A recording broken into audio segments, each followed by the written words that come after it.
In-depth analysis on national current affairs. Freshly pressed on Smooth 98.1.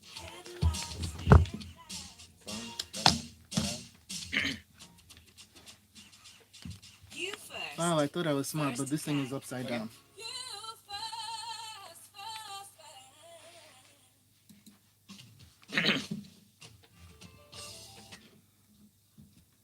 Andrew, welcome back. If you just joined us, this is Smooth 98.1. Love music, love life. It's time for Freshly Pressed 981, where we bring you detailed analysis of stories making rounds in the dailies this morning. Now, I'm not going to be doing this by myself. You heard her earlier this morning. If you haven't, well, ladies and Well, gentlemen, good I morning, give you, sunshine. well, there you have it. She Yeah. already just put it out there. Shoko Martins is with us this morning, and we're taking you through the conversations on the show today. Also, our analyst leading us through this talk is Mr. C. Good morning, Mr. C. Good morning, Kaide. Good morning, Shopper. Happy New Year, Lagos. And this year, I sincerely wish that the year is fruitful for everyone and that we all get the desires of our hearts. And that despite the gloom that may come, let's all remember the sunshine will come and it will be a very productive year. I Yes, like Happy that. yes. New Year. Especially as we are in a very, very sunny country. The positivity is all very good. Don't forget, guys, please jump in and send us WhatsApp messages. 0809 is where you can send your messages to. Also, we're streaming live on YouTube. It's youtube.com/smooth981. All right, so let's start off with the first story, which comes in from the Punch newspaper. Food crisis to worsen as bandits kill and kidnap 352 farmers in 12 months. All right, so going into the story, at least 352 farmers have been killed and kidnapped in 12 months amid the rising insecurity in Nigeria, according to a Punch tally. Now, this number comprised 216 farmers who were killed and 136 kidnapped. Now, farmers have been under serial attacks across the country, which has fueled a fear of an acute food shortage. And because we see that they were abandoning their farmsteads, plantations, orchards, processing factories, whatever it has to do with food, you name it, abandoning it because of the insecurity. And this is amid the spate of armed invasion, kidnapping, and attacks. So, according to the tally, the most affected states are Plateau, Nasarawa, Oyo, Niger, Zamfara, Borno, and Ondo. So, Mr. C, what do you make of this particular headline? Especially as, by the way, we see that one of the governors of these affected states is actually out of the country. Matawale of Zamfara is out of the country, regarding insecurity. Okay. Thank you very much, Shopper. Now, these figures are quite disturbing, but the first thing I must point out to all our listeners are these are the official figures that were captured. They are unofficial figures that were captured, and our thoughts go out to the families of all those who were lost, who were killed, and to those who are still in captivity. We pray that their loved ones are released safely. Yes, we Now, do. And by the way, when you talk about official figures versus unofficial figures, of course, we know which one is lower.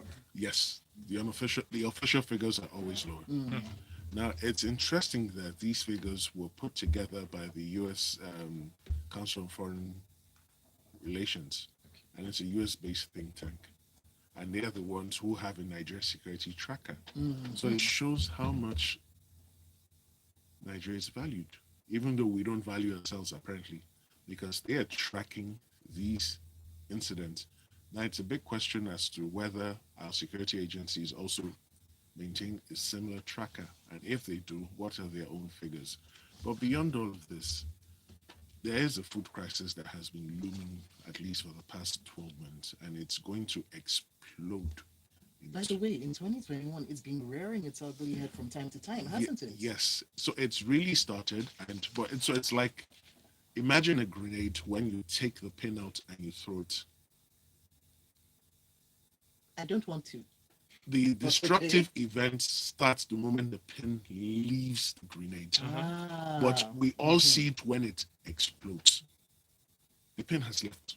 gotcha. So the people in the know, So the pin regarding Nigeria's food crisis, the pin has left the grenade. mm, Now, what is still uncertain is whether we can contain the explosion that's coming. And it is no secret that farmers cannot go to their farmlands, to their orchards, to their plantations because of insecurity. Now, the resultant effect is the few people who are able to brave the odds now produce at a higher cost because they factor in the security. Then you then have to move the foodstuff down from the north, primarily the north to Lagos. And across the way there are multiple checkpoints, and each of these checkpoints is demanding a bribe. So no guesses here. The amounts paid for those bribes are then passed on to the final consumer. Now, National Food Productivity Plan for 2021 through 2025 acknowledges that food insecurity is a problem. And food security is one of the 14 Sustainable Development Goals of the United Nations. And it is projected that by 2030, for a country to have complete food security, it must ensure that it doubles the agricultural productivity and income of small farming groups such as pastoralists, fishermen, women, and family farmers. So the question and the task before the government is to avert this coming explosion. The insecurity situation in Nigeria has to be improved on drastically. Farmers must feel safe to return to their farmlands, to their plantations. And so what this means is there has to be a coordinated security plan. We have security agents all over the country. However, the question still remains: are their efforts being coordinated? They're saying I'm in sorry, 17 but do months. we not have regional security councils? I'm sorry, we already have that. No, we We've don't. got governors who group together according to their needs. So we have Amotekun and Ibubeago in the southwest and the southeast. Then in the north, there's similar groups. However, they don't have the reach, they don't have the funding, they don't have the equipment of the regular state-sponsored agencies such as the army, such as the police. Now, all of that needs to be coordinated a lot better in 2022, where to avoid the looming food explosion. Now, there's no gainsaying that if we don't get security right, we're in trouble. So it is important, and we all bear witness that in 2021, the prices of almost every major foodstuff went up dramatically. Skyrocketed. All right, Mr. T, thank you very much for that. Let's move on to the next story real quick. This one's from the Guardian newspaper. It talks about money. So Naira drops to record low amid New Year uncertainties. Now, let me give you a background story. So in what has become a trend, Naira fell to a record low rather, over the counter on the last trading day of 2021, closing at 435 Naira per dollar. This came amid uncertainty about the markets and other things related. Now, here's my question. It goes back and forth and back. It's been going up and down through 2021. More down than up, but okay. More down than up. So now, what's your assessment? Is there an end in sight? Sadly, no. And I'll explain why. Incidentally, for the past 7 years, from 2014 through 2021, each year the Naira has finished lower than it started. So this is not a new phenomenon. Now, there's a wide disparity of currently about 100 Naira between the official rate and the black market rate. Now, it's still not clear why we have two different rates operating in the same economy. And when you speak about the official rate, even within the official sector, there are still different rates. Now, the larger problem is this. Nigeria is largely an import-driven economy. There's very little production going on, very little services being offered. Now, the major cash cow still remains crude oil sales. Production hasn't been steady. Prices have fluctuated. But in all of this, right, there's a scarcity of real foreign exchange. And sadly, we're now in 2022. Election season has started. It's open. So there's going to be more scarcity. Yes, because politicians need to get the tickets. And to get the tickets, you need the Forex, not the Naira. Okay, so if they do need the Forex, then Yes. if we know that if you and I know that this is what's going to happen, what kind of reforms should we look forward to? Okay, so the reforms we should look forward to, first of all, there should be a single rate across board. Get rid of the black market rate. Now, there are a number of sectors of the economy that need fresh foreign investment. Well, the investors are reluctant to come in because there's a disparity When an investor brings in money, you tell him you're going to give him the official rate of 410 or 425. When he knows that if he proceeds to his nearest black markets abuki, he will get 565 naira. So until you get rid of that disparity, first of all, and you make it easier, you make it simpler for him to repatriate the proceeds of his investment, we're not going to get there. So we have limited forex supply, incoherent economic policies, which have led us to this sorry state of affairs, and it's not going to get better in 2022. I don't see that unless a miracle happens. And with Nigeria, I have seen recently, I'm not banking on any miracles. All right. That felt kind of like abandoned hope all you went to there, but okay. We are looking forward to reading out your messages on our WhatsApp number 0809 444 981. Let's start off with the first one. This one here says, well, he's asking about you, so I guess we're going to talk about it. Is Shope here just today or here for long holidays? I started listening to Smooth in 2014 because of her. Oh, Moses, thank you. And this is also Darvin Yes, saying Calvin, welcome. it's in Shope Martin's voice you hear. Okay, the greatest female voice in radio is back. Look at that. Wow, you'll have no idea how excited I am. You've been missed. Okay. All right. Thank you, Vera. Don't worry, I'm seeing all of your welcome home messages. Thank you so much. Kaide, how about we look at some of the messages regarding the stories? Okay, so this one here says, I think Mr. Minister for Information did not notice the insecurity in the country when he was giving his reports for this administration's performance in 2021. Okay, I have a quick correction. There's only one official rate now for foreign exchange transactions, and that's an AFX rate. So I was wrong in saying there are different rates in the official sector. There's only one official rate. Okay, all right, thank you for that. All right, now we've got a message in time from Ajay says the problem of Nigeria, according to this government, isn't hard. We just borrow. Bandits, forex, anything. It's the hammer and nail perception. And Jerry says the insecurity is so bad the people actually pay taxes, financial and their farm produce regularly to the bandits to enable them have access to their farmlands. That's called protection. This is how they said they have degraded the insurgents, okay? And the people are completely in charge of the northeast and west. Wow, I didn't know we had the mafia in Nigeria, but here you go. Protection money over there. All right, moving on. Our next story is about, well, it is the year 2022 and we need a budget for this year. From the Vanguard newspaper, 2022 budget, there won't be crisis between executive and legislature, according to the presidency, which last night said that the concerns raised by President Buhari about the 6,576 new projects which were inserted into the appropriation bill signed into law on Friday did not in any way suggest that there was a crisis between the executive and the legislature, going on to say the cuts in the provisions for several of these projects by the National Assembly may render the projects unimplementable or set back their completion, and saying that most of the projects inserted relate to matters that are basically the responsibilities of state and local government.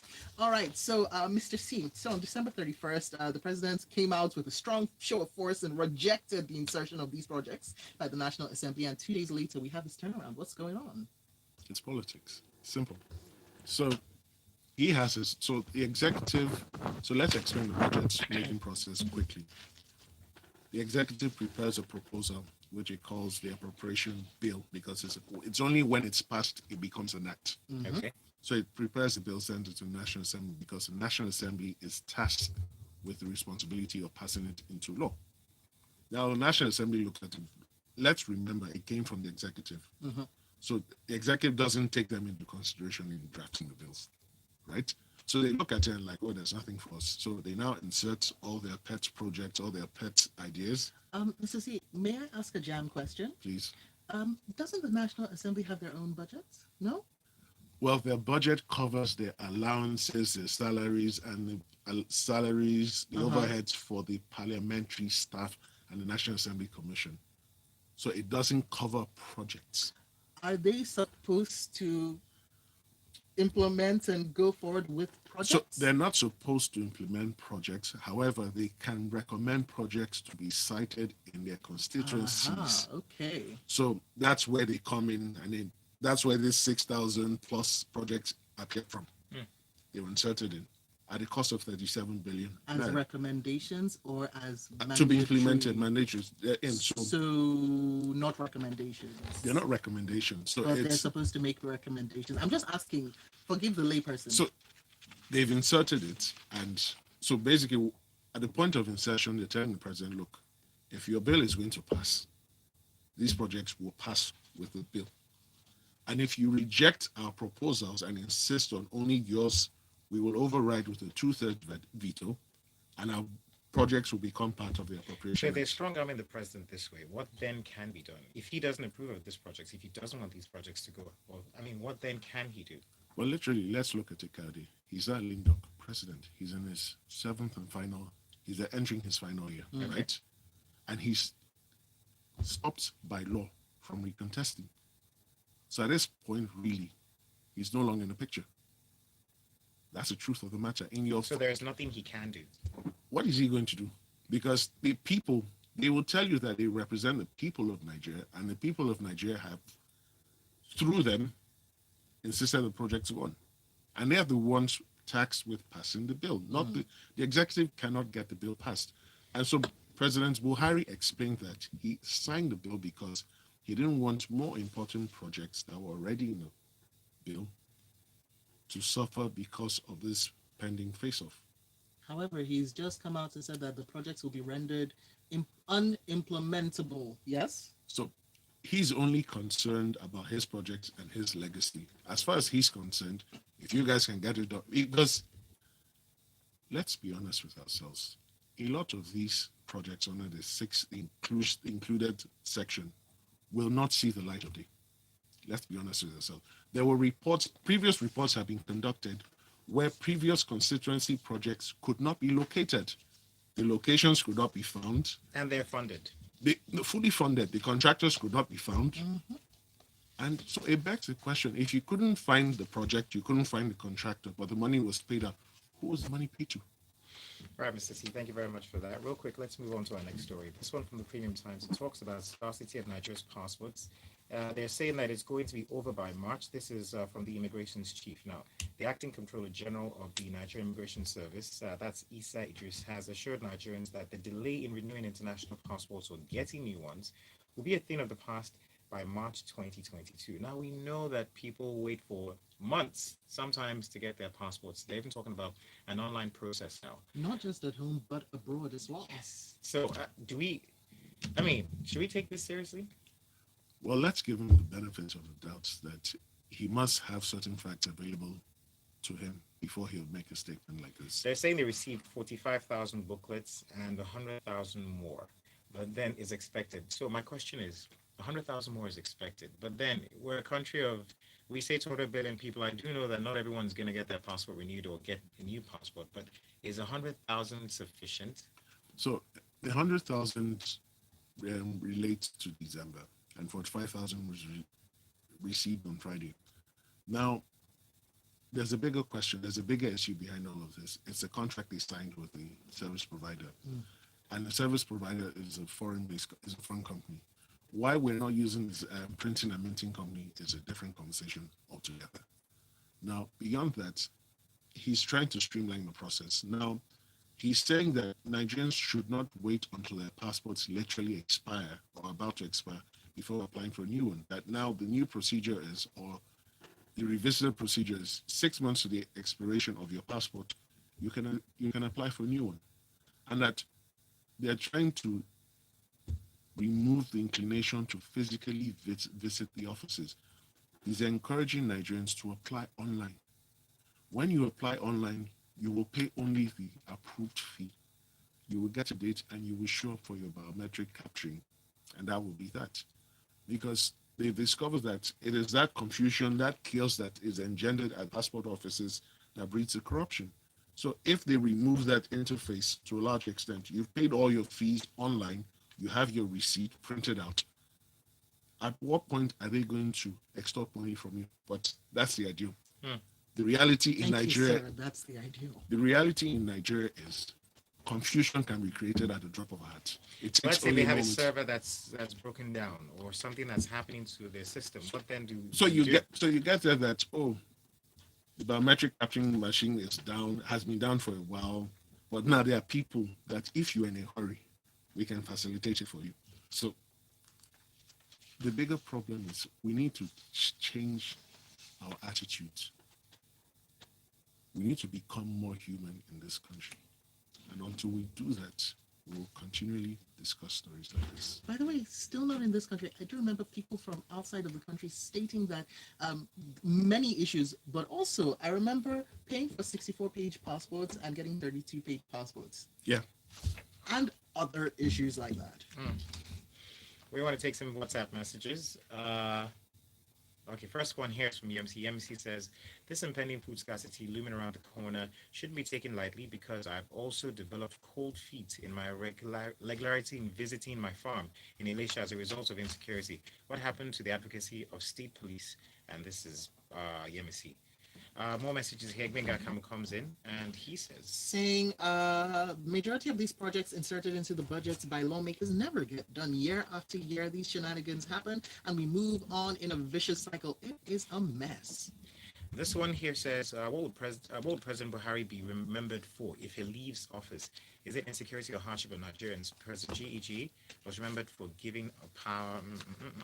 All right, thank you very much for that. Let's move on to our next story. All right, so COVID-19 killed 1,742 in Nigeria last year, according to the NCDC. This comes in from the Punch newspaper. The Center for Disease Control has revealed that the country reported a 176.9% increase in COVID-19 cases from the end of 2020 to the end of 2021. This is as reports indicated that the number of deaths also increased. All right, Mr. T, what's your take on this? I mean, considering the fact that we've had so many variants, the Greek alphabet is running out of letters. Okay, thank you, Shopper. So, our thoughts go out to everyone who's died from the COVID-19 pandemic in its various variants. And we must point out that in on the 6th of March 2021, the federal government rolled out the vaccination program. And in a public program, the president and vice president publicly took doses of the AstraZeneca vaccine. Now, we have missed our target to inoculate 40% of the population. We've achieved 10% No, of that. no, 4%. 4% or 40%? 4% of the eligible portion of the population that should be vaccinated, despite the fact that vaccination was made compulsory for federal workers. But what's causing the delay? So, a number of reasons. One, we got vaccines in that were close to the expiry dates. And by the time we could get around the logistics of administering them, they had expired, so they had to be destroyed. Two, there's this inertia from the people they're not sure about the vaccines and the efficacy. And you cannot blame them because when these vaccines were produced, we didn't have the Delta variant. We certainly didn't have the Omicron variant. And we've had people who've taken shots of the vaccine and still developed it. But the vaccine gives you reduced exposure to a new variant. It's not supposed to prevent you from getting it again. And it's very important people understand that. Three, the process for getting it isn't still clear. Some people still don't know where they can get it. Some people are not comfortable going to public centers to get it. Now, I know in Lagos State, they've made arrangements with private hospitals. You pay a fee of about 6,000 now, you can go in and get the jab. But the bigger question now is, do we have enough vaccines to hit 40% of the eligible population? And 40% of the eligible population, we're talking at least 10, 20 million doses. I'm not sure we have that. And I'm not sure there are plans to get that anytime soon. And this is why it makes it more critical that we ramp up and speed up the production, local production of our vaccines. Because when the foreign guys make it, Nigeria is not a priority country for them. That's the sad truth. Call it politics, you can call it international marginalization, give it whatever term you want to.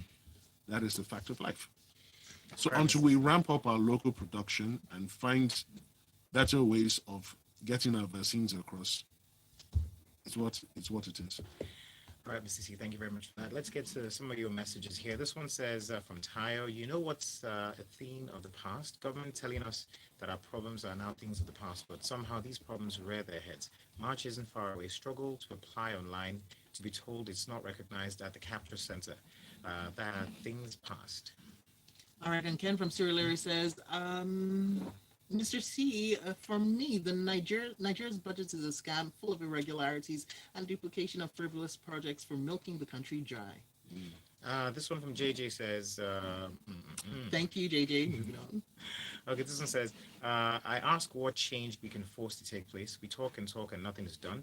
This budget process is always the application of a template. See where corruption begins from. Nigeria truly was a country. God help us. If people like Dr. Additional Okonjo-Iweala head this country, do you think there will be a change? He says it's time. This is Fidelis from Shomolu. I don't think so, because the system It's a is broken. system. It's So the systematic. Nigerian system will corrupt the pure soul. Jerry comes in to say, as good as this sounds, the major challenge with the online passport thing is with Servicom. They will always want to frustrate your efforts just to extort money. All right, let's move on to our next story real quick. We're almost out of time. This one here talks about the Nigerian Association of Resident Doctors and Joint Health Sector. They're talking about the fact that the members knocked the members of the House of Representatives over plans to outlaw strikes in the health sector. So outlaw strikes in the health sector. That's like the major. Okay, so this is just very disappointing from the House of Reps, but it's in line. I'm shocked. So they're not addressing the serial failure of the federal government to pay them their wages as at when due, their allowances as at when due, to make the necessary investment. But you want to outlaw strikes. Is it possible to even outlaw strikes? They can pass the bill, but if it's challenged in court, I'm pretty sure it will be struck down. I'm almost certain it will be struck down, because it's inconsistent with the constitutionally guaranteed right of freedom of expression. Now, you cannot refuse to pay a man, a professional, for a number of months, and then expect him to show up at work every day. How? Why? Let's say, for the sake of argument, that they do pass this bill, and Yes. then it goes all the way through, right? So what can the regular people do? I mean, since they're outlawed and they can't strike, I mean, they can't protest if they're not paid. What's the outcome? Okay, so let me give you some shocking facts here. About over 15,000 nurses have migrated to the United Kingdom in the past 5 years. Oh, Mr. C, we're on the same wavelength. In the Because past I was 5 about to say, the thing you can do is move with your feet and go. I'm not even going to give you figures for doctors. It's a lot worse. So they can go ahead and fool themselves and pass this bill. I'm a doctor, you owe me for 3-4 months. I'm packing my bags, I'm leaving the country. And then you can come and run the hospital yourself. And that's the truth, because we've got, what we have seen now is we see the executive, we see the legislature coming out and talking about how to counteract the brain drain. But if we have, if we're still Enforcements talking like about this at this time, what is going to happen? Questions. Well, Lagos, that's our show. In a few more minutes, we'll be heading on to Lagos Talks 981. But special thanks to Mr. C for coming in on a holiday. Thank you so much. Always a pleasure. You can You're find welcome. him on social media. It's at Monsieur C. Yes? Yes, sir. All right. Oh la la, I like that. All right, Lagos, stay with us. We'll be back after this. Don't forget, you can catch a recap of the show on YouTube. It's youtube.com/smooth981. Monsieur C, were we in the French mood when we picked that name? Yeah. Okay. Do you speak French? Uncle.